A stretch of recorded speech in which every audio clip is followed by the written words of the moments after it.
কয়েকদিন টানা বৃষ্টি হয়েছে, তবে আজকে সকাল থেকে বগুড়ায় কিন্তু আমি বৃষ্টি দেখছি না। তবে টানা বৃষ্টির ফলে অন্যতম উৎপাদনকারী জেলা বগুড়াতেই কিন্তু মরিচের দাম গতকালকেই 180 টাকা ছাড়িয়েছিল এবং আজকে সেটা পাইকারি বাজারে 230 থেকে 240 টাকা কেজি দরে বিক্রি হচ্ছে প্রকারভেদে।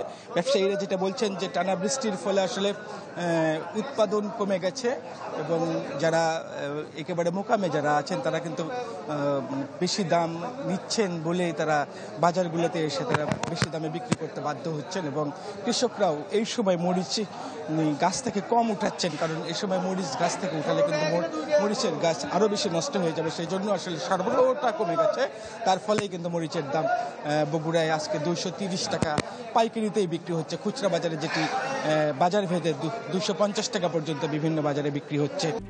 RICL TMX, যুগের পর যুগ স্থাপনা থাকে মজবুত।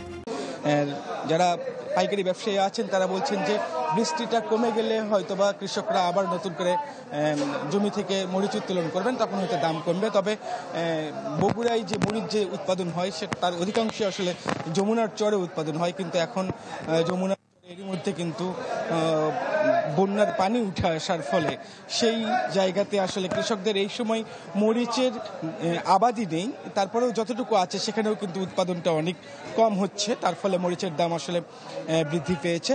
হয়তো 2-1 মধ্যে উৎপাদনটা যখন বাড়বে বা মরিচ সংগ্রহ যখন বাড়বে তখন কিন্তু মরিচের দাম আবার কমে আসবে, এরকমটাই আমাদেরকে যারা ব্যবসায়ী আছেন, যখন সরবরাহ বাড়লে আবার মরিচের দাম কমে আসবে।